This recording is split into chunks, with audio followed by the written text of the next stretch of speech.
Bueno, ahora sí, ahí ya arranqué a grabar, así que le doy de vuelta la bienvenida a todos y a todas al grupo de estudio de teoría social. Eh, o a modo de introducción, capaz para nosotros estos espacios siempre son muy importantes. Previo a los exámenes, también estamos en un momento en que venimos de que la última mesa se perdió y que en eso nos seguimos organizando para poder avanzar, permanecer en la facultad y poder avanzar en la carrera. Y para nosotros estos espacios son un punto y un bastión muy importante. Y en eso encontrarnos entre compañeros, compañeras, si bien en este momento aprovechando las herramientas virtuales, digamos, para poder acercarnos, pese a la lluvia, pese a que muchos compañeros probablemente todavía de ustedes incluso no estén acá en Rosario y vengan directo para rendir, o incluso para los teóricos inaugurales la semana que viene. Habrá que ver cómo es la cuestión de los paros en general. Pero bueno, me parece que a modo de introducción estamos en un momento que es muy importante. Estamos por arrancar también el cursado, las clases. También se vienen las elecciones, 11, 12 y 13 de abril, para quien quiera saber. Y en eso, nada, este año también se ponen varias cosas en juego y me parece que es muy importante que todos y todas podamos participar, incluso quien quiera charlar y encontrarnos en la Facu, me parece que está buenísimo. Es un momento democrático muy importante para nuestra facultad y en eso, nada, todos y todas tenemos voz y voto, obviamente, y es una expresión en la que podamos participar y elegir a nuestros representantes en lo que viene. Después, bueno, nada, arrancando ya un poco más de lleno, bueno, yo lo dice ahí en el Meet, pero bueno, yo soy Mati, para quienes no me conocen. Estoy con Wada, que también estamos dando y armando este grupo de estudio. Algunos ya les conozco, otros no. Así que nada, esperemos que les sirva. La idea de hoy es trabajar principalmente Weber y Bourdieu. Ahora igualmente vamos a hacer una introducción, que estuvimos charlando recién con algunas recomendaciones y algunas cosas que nos parece que está buena tener en cuenta a la hora de rendir esta materia y más con lo que fueron trayendo en relación a que lo más probable es prácticamente seguro que va a ser escrito. Así que nada, no sé, Guada, si querés decir algo antes de que arranquemos con esos puntos. No, no, darle la bienvenida nomás y empezamos. Bueno, como para arrancar, antes de pasar directamente a los autores, me parece que está bueno, viste, poder tener en cuenta esto del examen. Según lo que fueron diciendo diferentes docentes de la cátedra, en diferentes consultas, en general este examen se estructura cuando es escrito en 3 preguntas, 2 que son de carácter obligatorio, en que van a tener que responder sí o sí, que en general se pueden centrar en algún autor de los clásicos de la unidad 2, y otra pregunta que puede ser entre Bourdieu o Foucault, de la unidad 3, digamos, todo ese arco, digamos, de la primera parte de la unidad 3. Después lo otro no significa que no lo van a tomar, sino que es menos probable y que incluso algunas de esas cosas pueden entrar también en la pregunta 3, que es la optativa, en donde pueden tanto preguntarles algo de eso o algo que ellos prefieran. Por ejemplo, les pueden incluso tomar otro autor de unidad 2, eh, o cualquier otra cosa. O ahí también tienen la posibilidad de presentar un tema. Y en eso algunas recomendaciones que hacíamos recién en cuanto a cómo preparar un tema, que incluso lo han dicho docentes en consultas. En este punto es importante agarrar el tema desde la base de un texto en particular, para poder profundizarlo y no que sea un bosquejo, digamos, de diferentes cosas que dicen autores. Más allá de que yo en particular creo que es muy importante poder articular y poder entenderlo, digamos, en el conjunto de esos autores y poder hacer una síntesis más amplia. En particular, esta materia también, y en general también todas nos piden que tengamos cierto grado de profundización en esos contenidos y que en esta en particular nos recomiendan poder hacerlo sobre un solo texto, algunos docentes por lo menos. Algunos temas a ver, unidad 1, la segunda parte de la unidad 3, que son los que son menos posibles, de vuelta no es que es imposible que se los tomen, pero es menos posible que se los tomen, entonces les va a dar más margen. Yo en particular, por ejemplo, cuando preparé Castel, que es también bastante lineal y nos da como un recorrido, a su vez en ese punto del tema tenemos que poder pensar en una especie de título, después el título en general va a ser muy similar o lo mismo que el título del texto, a menos que nos centremos en algún punto más específico y podamos hacer esa profundización sobre ese punto. Y nada, en general me parece que es importante y está bueno que podamos hacer el tema, siempre, esto ya probablemente ya lo saben, pero hacer el tema sobre la base de dos aspectos, un aspecto que sea el lugar donde nosotros nos sintamos más cómodos y cómodas. Entonces, por eso yo les recomiendo que agarren un texto que les haya sido más sencillo de entender, más allá de si les gusta o no les gusta la cátedra, porque si pueden dar cuenta, digamos, de los contenidos principales y profundizar en ese texto, les va a ir bien igualmente, más allá de que sea el texto que sea, digamos.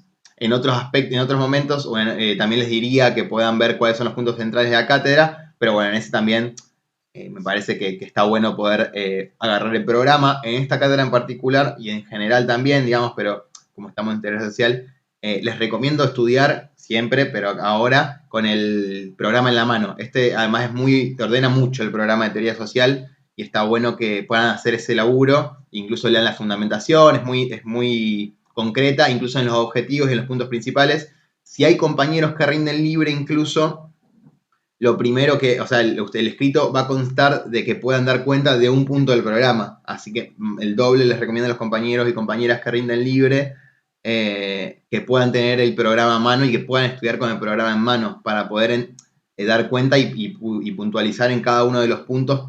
Después, obviamente, también cuando rindan los libres, rindan con el programa en mano. Así que eso también es importante. Todos pueden hacerlo, eso ya también es un derecho que tenemos, poder rendir con el programa. Así que recomiendo, en particular. Y después eso, en general me parece que el resto de cuestiones, de cómo es el rendido y todo, ya las han tenido esas experiencias, estimo. Pero bueno, a modo de algunas recomendaciones generales, si quieren, antes de pasar a Weber y a Bourdieu, pueden hacer alguna consulta más en este aspecto y después seguimos. No sé, Guas, si quieres agregar algo en este punto antes de arrancar.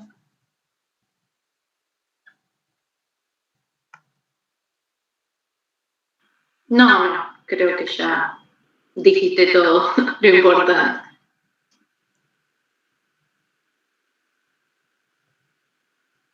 Si no tienen ninguna pregunta, podemos empezar con Weber. No sé si les parece. Podemos empezar con el texto de Economía y Sociedad. Yo creo que lo fundamental ahí sería que Weber postula como objeto de la sociología la acción social. Para entender primero qué es la acción social, dice Weber, primero tenemos que entender qué es una acción. Una acción va a decir que es una conducta humana, que siempre va a estar enlazada a un sentido subjetivo. Por lo tanto, la acción social es una acción en donde ese sentido, mentado por su sujeto o sujetos, está referido a la conducta de otros. Es decir, que se orienta a las acciones de otros, las cuales pueden ser pasadas, presentes, futuras. También dice que, entonces, los dos componentes fundamentales de la acción social sería que hay un sentido subjetivo y que está referido a la conducta de otros. También, para aclarar, Weber dice que hay acciones que se confunden con la acción social, pero que no son acción social. Por ejemplo, la acción homogénea de muchos. Dice que no es acción social porque no está referido a otros. Por ejemplo, cuando llueve y todas las personas abren un paraguas. Eso no sería una acción social porque no está referido a un otro, sino que es por un hecho, está lloviendo y todos abren al mismo tiempo los paraguas, por ejemplo. Una pavada, no lo digan. Dice que tampoco es una acción social, una acción influida por la conducta de otros, por ejemplo, los fenómenos en masa, porque no tienen un sentido, dice. Para ver, no tienen un sentido. Y dice que tampoco las acciones que son condicionadas o imitativas. No sé si Mati querés seguir con los 4 tipos ideales de acción social o o si tienen alguna pregunta. Sí, acá también es importante, antes de pasar a los 4 tipos puros o ideales de acción social, entender qué son estos conceptos tipo, digamos, porque viste que nos hablan, acá Weber nos va a hablar de que hay construcciones típico ideales de la acción social y que en realidad cuando nosotros las vemos pueden ser un poco extrañas a la realidad. Pero bueno, en concreto, para pasar a los 4 tipos, ¿Albert, querías decir algo? Sí, personalmente tengo como una confusión con esto de los tipos ideales, o sea, porque él lo plantea como su método científico, pero después como que no encuentro la relación que tiene con la acción social, o si es que tiene una relación con la acción social, porque después habla de los tipos de relaciones sociales, de acciones sociales, de cómo se relacionan con las dominaciones, pero como que el tipo ideal, como que tengo ahí el concepto colgado y no sé cómo se eh, desarrollaría en su teoría.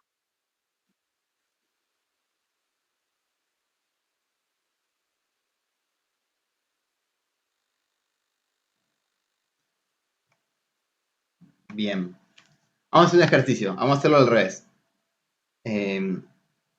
¿A quién puede decir algo sobre los conceptos tipo o qué tienen ustedes, digamos? Yo tengo algunas cosas acá, pero para ver si podemos hacer el ejercicio de darlo vuelta y armar eso entre todos. Que es un poco más conflictivo muchas veces incluso. ¿Alguien se anima?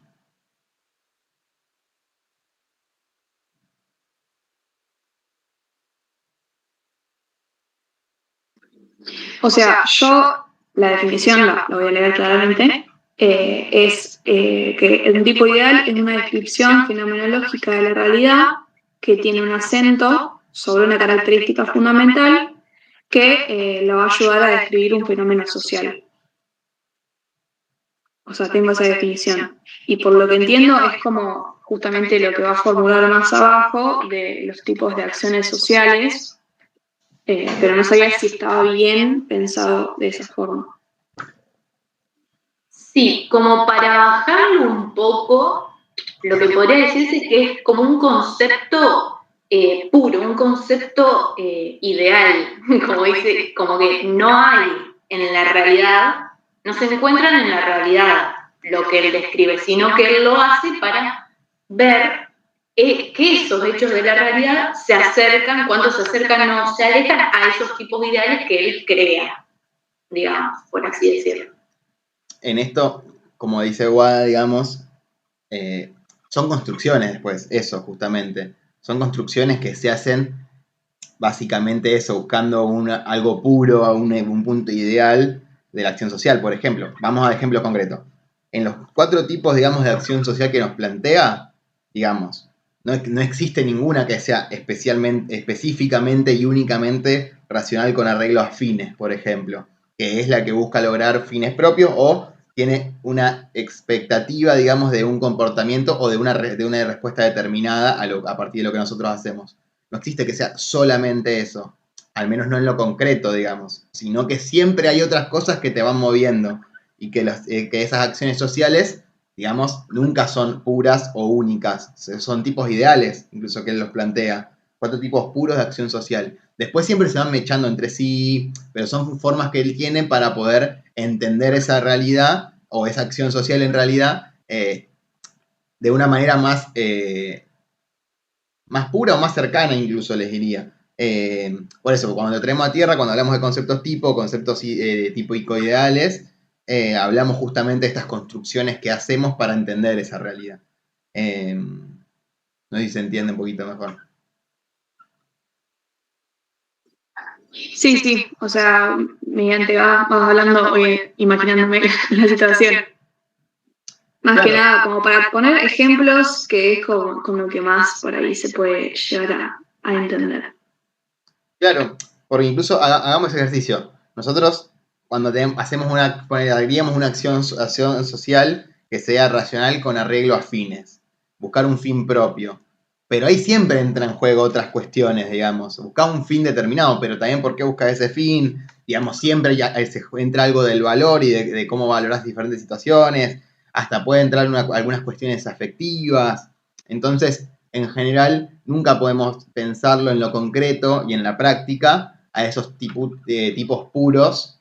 Sí los podemos poner en ejemplos, digamos, porque obviamente se parten de una base real, pero después en lo concreto no existen, digamos. Son materiales que son paradigmáticos en ese sentido para poder entender las realidades que generan las acciones sociales. Que incluso también nos sirve para buscar entender algunos fenómenos que pueden ser un poco más irracionales en esta relación de entender a la acción social. Porque justamente esa acción social es una acción que está orientada por acciones de otros, pero también tiene un sentido propio dirigido a esa acción de otros. No sé si mezclé más o se entendió, pero en esa acción social que nosotros queremos comprender, entra esto lo del sentido, entra lo de la conducta, y siempre hay que tenerlo en cuenta con la relación de otros. Y cuando relacionamos con otros, no necesariamente va a ir solo con un fin determinado a que haya una respuesta, ni solo por un valor expresamente puro, sino que siempre es un poco de la mechar todo, o de lo afectivo, o de alguna tradición. Siempre es mechando un poco de todo, digamos. Después hay que ver en qué medida. Pero bueno, como para también tenerlo un poco más en tierra, después siempre tengan el texto a mano y vean y puedan retomar y verlo desde el texto. Pero bueno, para poder comprenderlo creo que está bueno poder traerlo de esta forma, más sencilla si se quiere. Sigamos, puntualizo en cada uno de los tipos de acción social.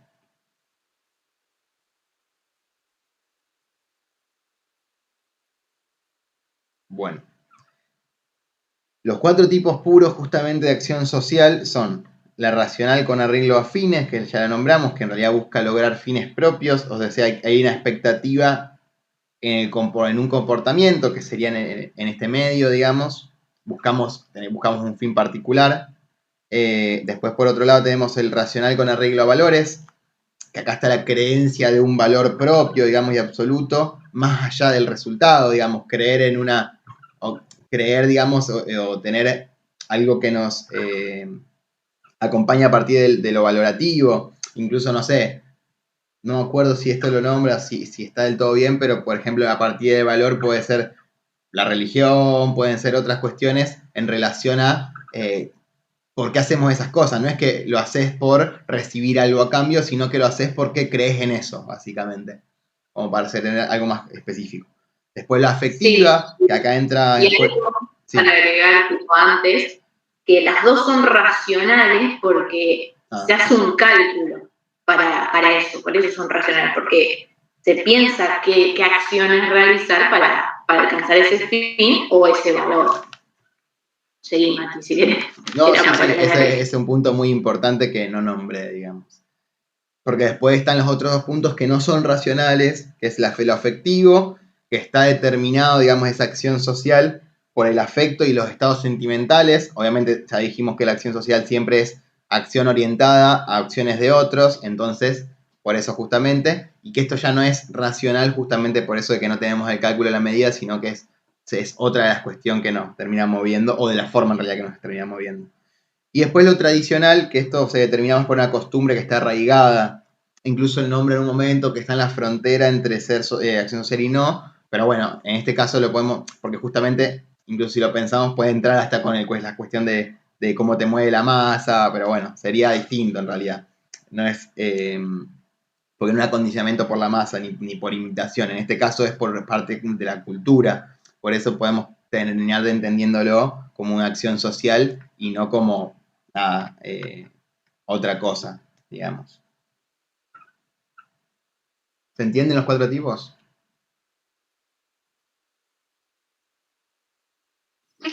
Sí, Mati. Joya. Después, otro punto importante sería el concepto de relación social, también menciona Weber, que implica una conducta plural, es decir, que se trata de más de un individuo o más de un grupo que llevan adelante comportamientos a los cuales le atribuyen un sentido. Y este sentido es recíprocamente referido, es decir, lo que hace un grupo, el sentido de lo que hace un grupo o un individuo o un grupo de individuos va a estar referido a lo que hace el otro y viceversa. Se diferencia de la acción social porque en la acción social es un individuo o un grupo el que realiza la acción o deja de hacer algo. Y a eso se le atribuye un sentido.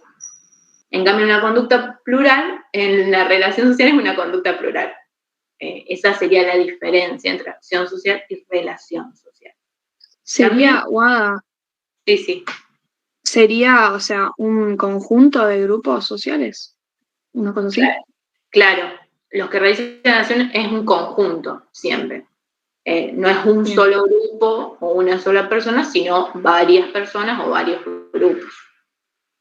Okay. Esta relación también consiste en una probabilidad de que se va a actuar socialmente de una forma determinada, porque el que realiza la acción puede anticipar cuál va a ser la acción del otro. ¿Por qué ocurre esto? Porque quienes participan en esta relación social van a tener una representación, se van a hacer una idea de que ese modo indicable de actuar es legítimo, es lo que se debe hacer, digamos. Entonces, ¿qué implica que un orden es válido? Se va a preguntar Weber después de explicar todo eso. Va a decir, significa que este modo indicable de comportamiento se va a desarrollar como si fuera efectivamente un deber comportarse de esa manera. Es un deber ser.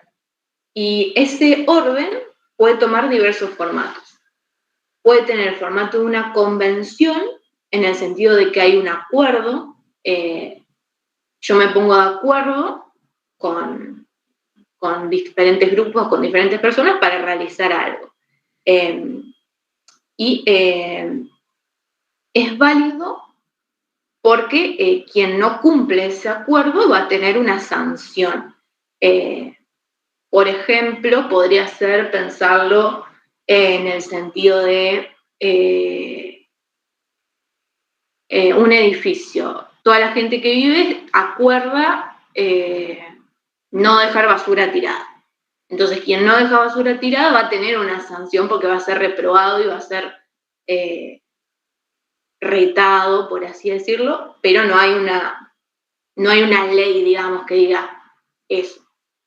El otro sería el derecho, la otra forma de orden, que implica una garantía externa de coacción, que puede ser física o puede ser psíquica, que ya va a ser realizada por individuos especializados, como puede ser, por ejemplo, la policía.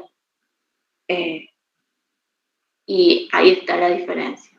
No sé, Mati, si querés agregar algo, si me Sí, en este punto de la validez de un orden y cuál es el orden legítimo,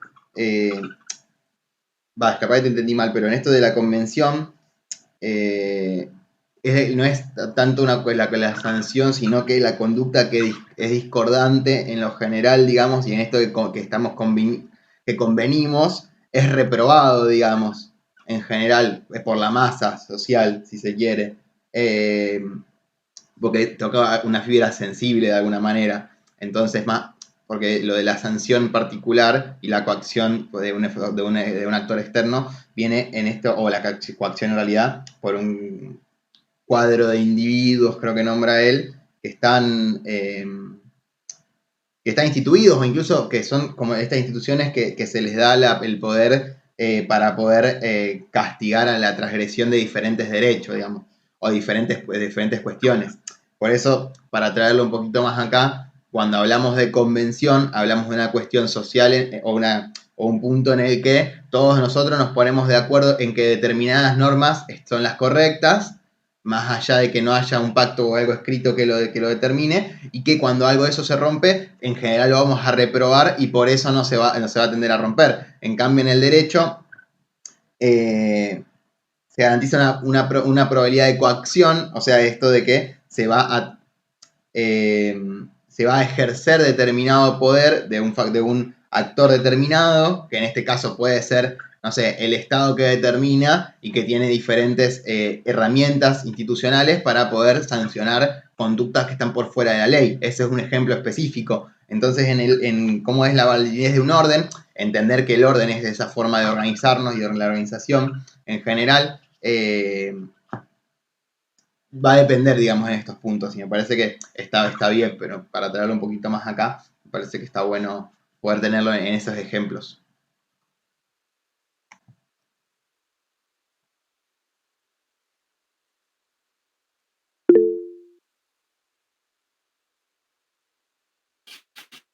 A mí me quedó suelta la parte de que la relación social consiste de una probabilidad, porque creo que es algo que, no sé si se me cortó o qué, pero no entendí porque después dijeron que es la idea de que el modo de acción es legítimo. O sea, ¿esa sería la probabilidad?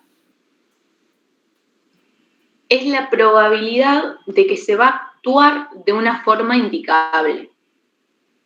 Como, no sé cómo decirlo de otra forma, como que ya hay un modo. Sí, dale. Podemos pensarlo, digamos, como que hay ciertas cuestiones que están, que entendemos que están bien y que son así. Entonces hay una determinada probabilidad para que nosotros actuemos de determinada manera, digamos, porque es una forma que tiene un sentido, esto que hablamos al principio, que es indicable, es, bueno, esto es así y esto es lo que está bien, de esta manera está bien. No sé, a ver qué se me ocurre. Bueno, por ejemplo, si hablamos de un orden en el que se cumple un derecho, digamos, estamos en la validez de un orden y el orden es a partir del derecho, digamos, la conducta o este punto indicable, digamos, va a ser respetar esas leyes, por ejemplo. Entonces ese es el sentido que le vamos dando, por ejemplo. Y en la convención justamente actuar de determinada manera en que, nada, sea aprobado por la mayoría y no nos mandemos una cagada, por decirlo de una forma más burda. Sí, es eso, ¿viste? Como que hay una probabilidad determinada a partir de esa relación social en que vamos a actuar socialmente de determinada manera. Sí, claro, y esa probabilidad está como garantizada porque es legítimo, o sea, de alguna u otra forma es una relación ya instaurada, digamos, como ya validada, por así decirlo. Claro. Un ejemplo que habían dado en clase era que ponen un docente decía, bueno, chicos, dentro de 15 días hay un parcial. Entonces, los alumnos van a estar predispuestos a realizar ese parcial, pero no todos. Por eso es una probabilidad, es como, no está o sea, es una probabilidad que la mayoría se presente y estudie para el parcial, y ese es el modo indicable de actuar, pero por eso es una probabilidad, porque no todos lo van a hacer. Claro, sí, deja abierto como un cierto margen de no agatación, digamos, que está perfecto, porque si lo relaciono con que está intentando hacer una ciencia, tiene todo el sentido, dejar como un margen de error, pero me quedó clarísimo con el ejemplo ese. Gracias. No, de nada. Después también está las formas de relaciones sociales, en donde está la relación social de lucha, que se da cuando la acción de alguien está orientado a imponer su voluntad sobre la otra persona, contra la resistencia de esta última. Por eso es de lucha, porque una parte resiste a esa imposición. Después la lucha puede ser violenta o puede ser pacífica, pero aunque sea pacífica no quiere decir que la voluntad de alguien haya sido forzada. Igualmente es forzada aunque no haya violencia específica. No sé, Mati, si querés agregar algo de la relación social de lucha. No, qué sé yo. Lo único que es eso, entender que esa relación social va a ser de lucha cuando se busca o se intenta imponer la propia voluntad sobre la voluntad del otro, digamos, o sobre otra en general. más allá de eso que decía Guada, que sea violenta o pacífica, lo principal es querer imponer una voluntad determinada. Pero no hay mucho más que agregar ahí. Sí, no hay mucho más. Después están las relaciones de comunidad, que es el sentimiento de formar parte de un todo, en donde uno elige formar parte de la relación de comunidad. No elige. Porque, por ejemplo, hay una comunidad de personas que hablan español. Uno no elige hablar español porque te lo enseñaron, digamos. En cambio, en las relaciones de sociedad, los individuos sí eligen entrar en esas relaciones de sociedad de modo consciente y voluntario, para tener alguna compensación. Por ejemplo, la relación matrimonial. Uno ingresa en esa relación y se compensan mutuamente los intereses entre ambas partes. Después, una diferencia que está bueno decir es la diferencia entre el poder y la dominación. En la relación de poder se impone la voluntad contra la resistencia del otro. Es parecida a la de lucha. En cambio, la de dominación, uno de los integrantes de esta relación tiene una voluntad que se manifiesta como un mandato dirigido a otro integrante de la relación. Y quien pronuncia ese mandato se presenta como una autoridad. Aquel que recibe ese mandato, que es la otra parte, lo obedece. La obedece porque lo reconoce como una autoridad legítima. Entonces, la diferencia sería que en el poder... Sí. Perdón, pero te quería hacer una consulta. ¿Hablar de relación social de lucha y relación social de poder es lo mismo? O sea, nos estamos refiriendo casi lo mismo. Yo no sabría decirte si es exactamente lo mismo, pero sí es que se asemeja.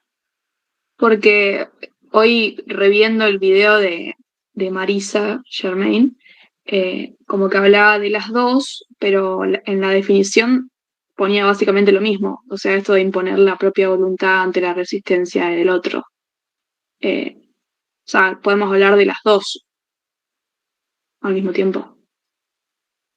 Yo entiendo que son muy parecidas, pero quizás te conviene, bueno, si te preguntan la diferencia entre poder y dominación, sí mencionarlo como poder y no hablar de lucha, pero ya si te preguntan de lucha, sí ir más por ese lado, aunque quizás sea súper parecido a la definición. Pero la verdad que no sé si tomarlo como similar. Eso claro, no sabría. Entonces la diferencia sería esta, que en la relación de poder se impone la voluntad y hay resistencia. Y en la otra en la de dominación, se impone la voluntad y el otro no se resiste, sino que obedece. Después están los 3 tipos de dominación legítima, que también son tipos puros, tipos ideales, como hace Weber.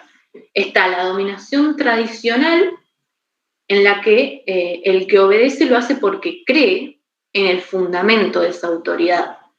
Y ese fundamento es la tradición.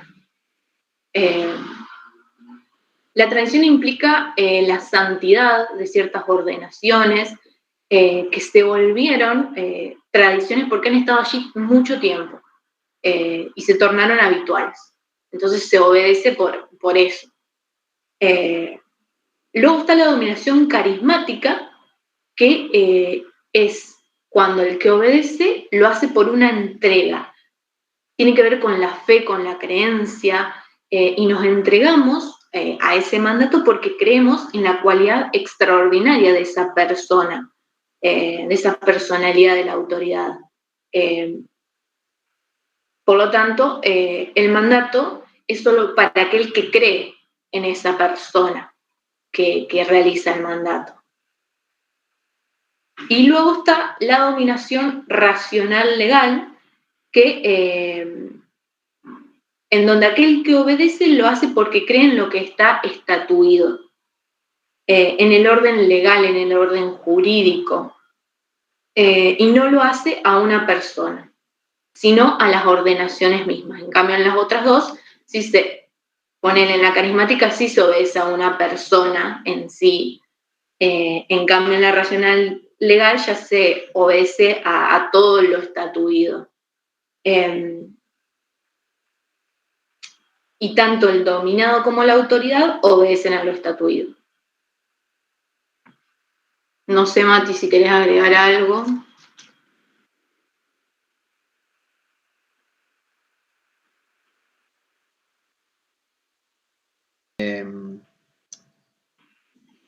No, después, capaz que para volver a la base, más allá de los 3 tipos puros, yo no escuché bien toda la explicación, me fui un segundito. Calculo que lo nombraste, pero para volver al punto de la dominación, hay una cosa que es muy importante que no lo escuché, pero que es la voluntad, digamos, de obediencia que tiene que tener el que es dominado. O sea, tiene que tener cierto interés en obedecer, sea por la razón que sea, digamos. Entonces, está el punto de la legitimidad, que es lo que nombraba un poco también Wada en los tipos puros de dominación legítima. Y esa legitimidad va a ser en creer que esa dominación es legítima. Después, la voluntad de obediencia puede depender de un montón de factores. Puede ser porque creemos que ese sea la herramienta o el punto del Estado o el punto que sea que es lo que estamos siguiendo y a lo que uno sería dominado. El obedecer puede entrar por muchos lugares, digamos. Por ejemplo, no sé si está del todo bien este ejemplo, pero lo traigo porque por la fecha y la cercanía, en el terrorismo de Estado, por ejemplo, había una voluntad de obediencia, si se quiere, a ese régimen, totalmente, nada, más allá, digamos, de todo, por una cuestión que también era el miedo, también era cómo se manejaba, y entonces el interés en obedecer terminaba siendo una cuestión de no quiero ser el próximo desaparecido, digamos, en algún punto.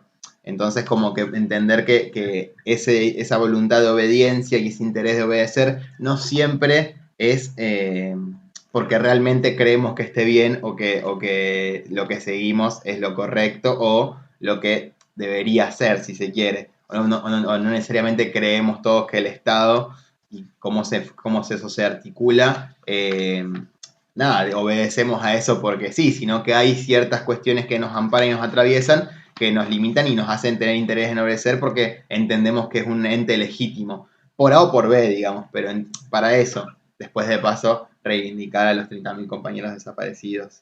Pero me parece que es importante, ¿viste? Como entender esa cuestión de la dominación y que esa dominación siempre va a requerir un cuadro administrativo en donde está ligado, digamos, este punto de la legitimidad o incluso el tipo de legitimidad y esa voluntad de obedecer. Porque para que haya una dominación, tiene que haber un dominado, pero también que tiene que haber un dominante, digamos. Y ahí lo que decía Wada antes. Pero bueno, eso. Después también está el tipo... el tipo, ¿cómo sería? Puro de que entraría en la burocracia, pero no me acuerdo, ese punto no lo recuerdo bien, yo sinceramente.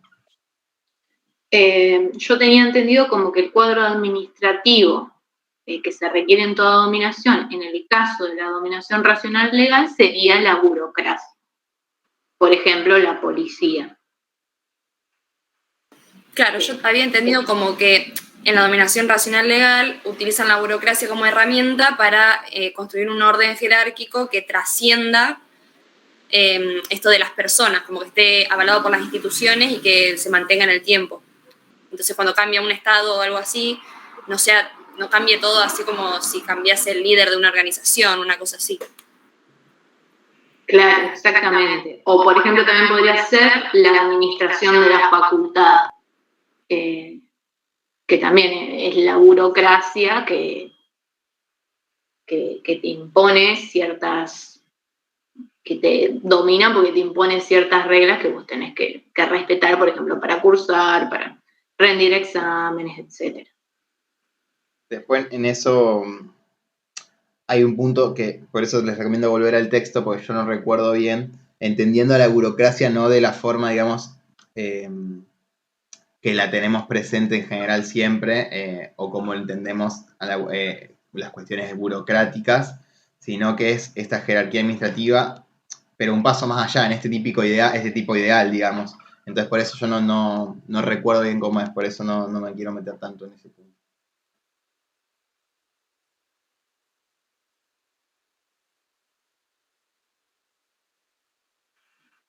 Después de este texto, creo que otra cosa también importante sería lo del Estado. La mención que hace al Estado va a decir que el Estado es un tipo de asociación política. ¿Y qué es la asociación política? Es una asociación de dominación en donde las ordenaciones que se realizan están dentro de un ámbito geográfico determinado y están garantizadas por la amenaza de la aplicación de una fuerza física por el cuadro administrativo. Entonces, el Estado es un tipo de asociación política que tiene una actividad que es continuada porque puede tener fecha de constitución, pero no de cierre, ya que cambie el gobierno, por ejemplo, el Estado sigue estando. ¿Por qué se mantiene el Estado? Porque su cuadro administrativo resguarda y mantiene ese monopolio del ejercicio de la violencia legítima. Para que persista ese orden. Una asociación política como el Estado no puede diferenciarse por los fines que persigue porque no hay un fin específico, sino que se define por el uso de la violencia legítima.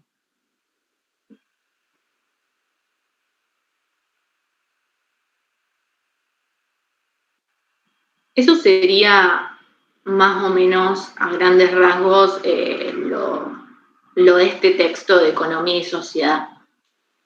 No sé si tienen alguna consulta sobre este texto o alguna duda que podamos entre todos quizás resolver.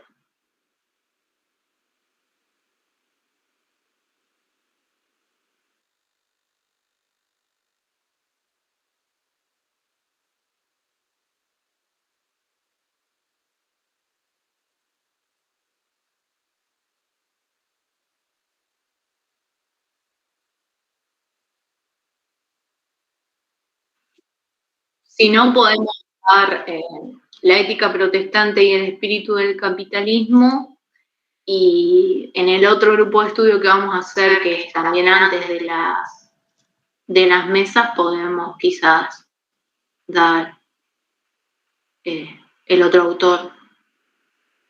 No sé cómo están de tiempo también. Sí, o sea, sigamos, cerramos con Weber y después el siguiente grupo de estudio veremos que estamos flojos. Dale. Bueno, quiere entonces seguimos con ética protestante y espíritu del capitalismo.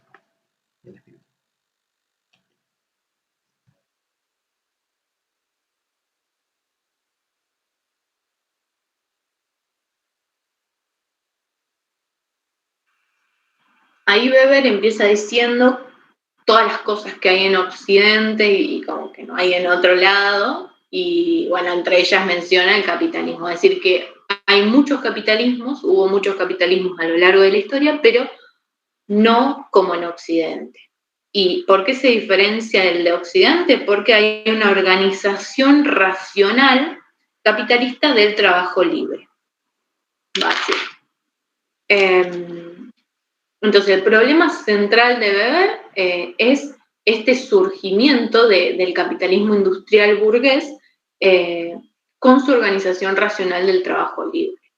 Es decir, el origen de la burguesía occidental. Esto es lo que le interesa a Weber y lo que va a hacer es relacionarlo con la ética protestante y cómo a partir de todo lo que postulaba el protestantismo, a partir de eso, según Weber, se da inicio al capitalismo moderno. No sé, Mati, si querés agregar algo. A ver. No, sí, recién vamos arrancando, si querés. Va a decir que el bien supremo de este capitalismo es la obtención de ganancia. La obtención de ganancia entonces va a ser lo primordial del capitalismo, ejerciendo una profesión racionalmente legítima. Y entonces, ¿cómo lo relaciona con el protestantismo? Toma las ideas de Baxter y va a decir que el protestantismo postula una idea de profesión en la que Dios ha dispuesto para todos una profesión y cada uno debe reconocerla y cumplirla. También los protestantes postulan que lo reprobable de la riqueza es gozar de los bienes porque te aleja de Dios. Pero solo es reprobable la riqueza en el sentido de gozar de los bienes de manera inmoderada, pero es aprobada en el sentido de la profesión. Tipo, si vos trabajás de la profesión que Dios te impuso y cumplís, sí es aprobable que tengas riqueza, pero si no, no. Entonces, también dicen que el obrar va a servir para aumentar la gracia de Dios y el mayor pecado va a ser la liquidación del tiempo. Entonces van a considerar el trabajo como el medio ascético para las tentaciones, para no cometer tentaciones, para acercarse a Dios. Y todo esto, esta ética que impuso el protestantismo en aquella época, dice Weber que es la palanca más poderosa para el surgimiento, para impulsar este espíritu del capitalismo. Va a decir, porque si imponen un trabajo constante y forzado, imponen un ahorro, porque tampoco está bien como derrochar los bienes, lo que van a lograr es capital, la formación del capital por la imposición al ahorro.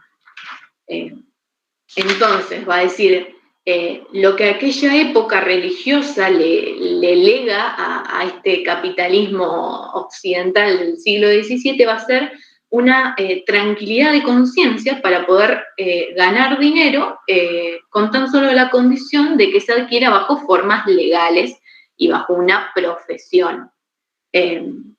Entonces ahí surge este ethos profesional burgués. Entonces los capitalistas van a tener la seguridad de que van a poder ganar dinero libremente porque van a tener la aprobación de Dios porque es, digamos, a través de una profesión y es como legal sería. Entonces acá se crea toda una organización racional de la vida sobre la base de la idea de la profesión, que es uno de los elementos constitutivos del capitalismo.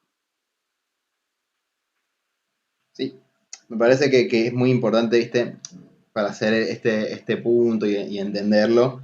Voy a repetir algunas de las cosas que fue diciendo Guada para traerlas de vuelta.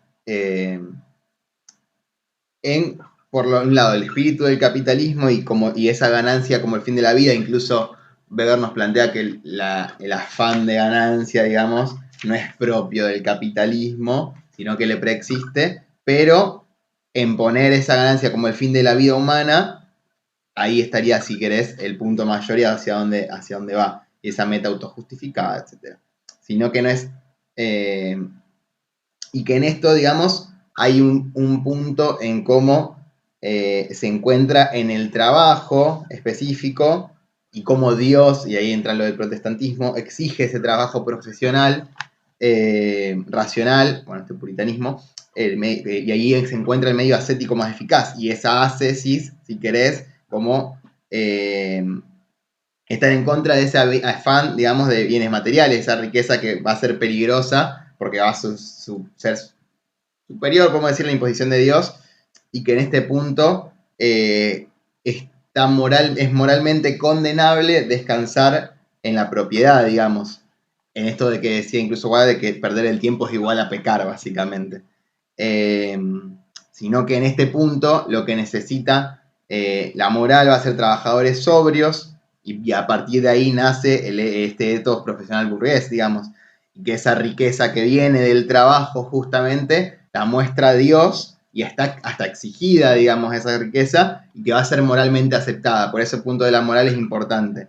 Y justamente ahí creo que nombraba, y creo que es un punto que hay que volver a afinar y apuntar, es que el resultado imprevisto de ese ethos va a ser la formación del capital. Al decir esto de que no, de que gozar, si se quiere, o de perder el tiempo va a ser un pecado, entonces se empieza a generar esta especie de ahorro que se va a formar después en el capital, o se va a evidenciar después en el capital. Creo que a grandes rasgos va siendo esos los puntos más importantes de este texto. Claro, como que se les fue de las manos, por así decirlo, porque como que esa Ceci comenzó a reestructurar todo el mundo y tipo el afán de lucro al final terminó ganándole a el trabajo forzado por imposición de Dios, por así decirlo, como que terminó ganando el afán de lucro. En cierto punto, o sea, lo podemos pensar como una mirada contraria a la que tenía Marx, ¿no? O sea, con esto de la riqueza que se quiere llegar a obtener y la prosperidad. Porque en un momento, al final del texto, Weber dice que es fundamental, ya que antes la riqueza y la prosperidad eran tomadas como algo negativo. Eso se lo veía como que era algo malo, trascender económicamente. No sé si diría de contraponerlos tanto, digamos. Porque incluso las lecturas que tienen, no sé si se atacan entre sí, si en algunos puntos difieren, sino que en realidad son distintas esas lecturas. No sé si lo contrapondría tanto, porque a su vez, sí, Vicky. Perdón, te reinterrumpí. No sé. No, que yo por lo que entendí, si querés relacionar este texto con Marx, como que en donde más se opone, porque ellos plantean este hecho de que el capitalismo te lleva a tener que ejercer esto para responder a Dios, acá en Weber. Pero lo que veo que como que se contrapone un poco es la noción de Marx de la superestructura. Viste que Weber dice que a partir de esta ética protestante es que se desarrolla este capitalismo en Occidente, y Marx dice que es al revés, como que esta superestructura, estas creencias y este edificio político y social se crea a partir de la base económica. Entonces por ahí yo encuentro pero lo otro como que para mí coinciden bastante por ahí. Por ejemplo, Durkheim sí tiene otro pensamiento completamente contrario, pero bueno, ellos coinciden un poquito, capaz. Sí, era yo más que nada tipo para reflexionar. O sea, no voy a poner esto en el examen, pero era más que nada para tener en cuenta los diferentes contenidos que vamos viendo. Sí, incluso después, si vos lo querés ver hasta en el método o qué salida te ofrece cada uno, Marx lo discute desde otro lugar, digamos, eso es innegable.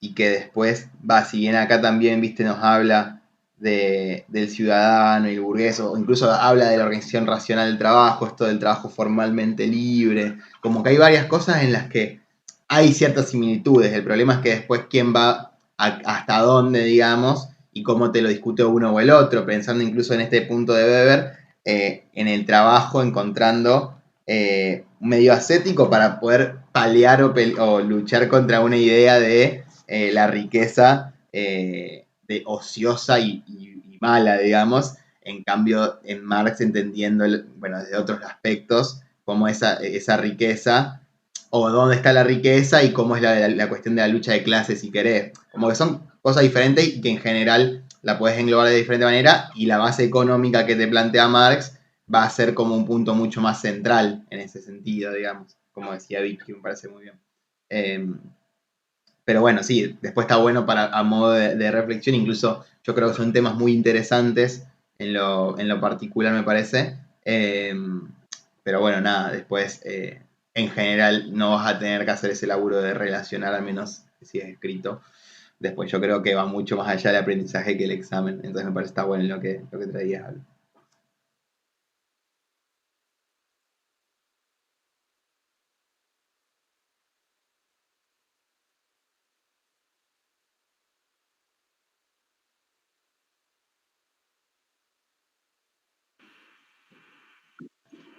No sé si algo más de esto, no sé cómo estamos de tiempo.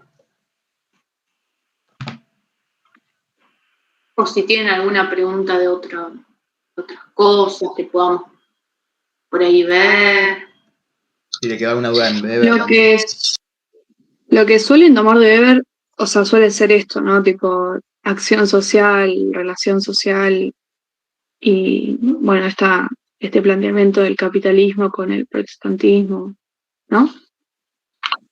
Sí, lo que suelen tomar es eso. Es más, a mí me habían tomado cuál es el objeto de la sociología comprensiva, que bueno, es la acción social, había que describir los tipos ideales, y también después describir qué es la relación social y la relación social de lucha. Me acuerdo que eso me habían preguntado de Weber, pero también suelen preguntar de la ética protestante y el espíritu del capitalismo.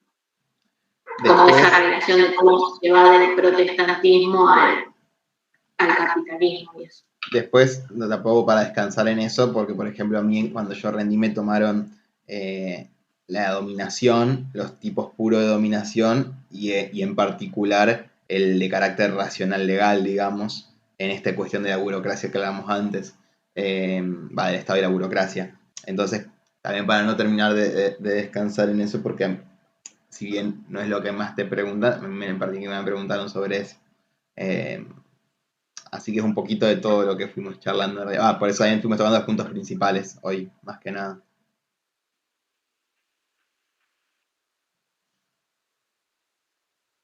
Bueno, esperamos primero que nada que les haya servido. No nos cortó el Meet, porque en general pensé que, viste que siempre últimamente cortaba siempre 1 hora. No nos cortó, me sorprendió.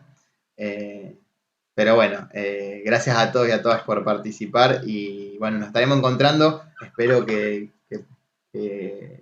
les haya servido primero que nada y que nos estemos encontrando en la facu lo antes posible. Muchos éxitos a todos y a todas. Y bueno, muchas gracias. Juan.